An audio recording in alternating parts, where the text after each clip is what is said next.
Hello everyone, আসসালামু আলাইকুম সবাইকে। আজকেও আমি আমার ছোট ছাদ বাগানে এসেছি কিছু সবজি কালেক্ট করার জন্য। আজকে এই সিমগুলো কাতল মাছ দিয়ে রান্না করা হবে। কাতল মাছ, সিম, আলু। এই জন্য আমি চেক করব আমার গাছে কোনো আলু হয়েছে কিনা। সিম আর একবারই আমি নিতে পারবো, এরপর গাছটা আমার কেটে দিতে হবে। আমি এই ভিডিওটা করেছি আরও অনেক দিন আগে, কিন্তু আজকে ছাড়বো।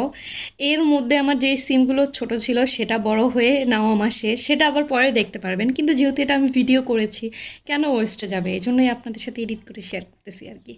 আর এই যে গাছের থেকে মোটামুটি সিম নেওয়া শেষ, এর থেকে বেশি আমি পাইনি কোনোবার। এখন হলো একটু আলু খুঁজবো যে আলু পাই কিনা। আলু 3 মাস রাখতে হয়, কিন্তু আমি রাখতে পারি নাই। আমার তো মানে স্বভাবই হয়ে গেছে যে আমি দেরিতে গাছ লাগাবো, দেরিতে তুলবো, মানে সরি, দেরিতে গাছ লাগাবো, তাড়াতাড়ি তুলবো। এই যে দেখেন কত ছোট ছোট আলু, যতটুকুই পাইতেছি সেগুলো আমি নিয়ে নিচ্ছি। নতুন গাছ লাগানোর জন্য আমি মাটি রেডি করতেছি। তো যাই হোক, কী গাছ লাগাচ্ছি সেটা দেখার জন্য কিন্তু অবশ্যই আপনাদের ফলো দিয়ে রাখতে হবে পেজটা।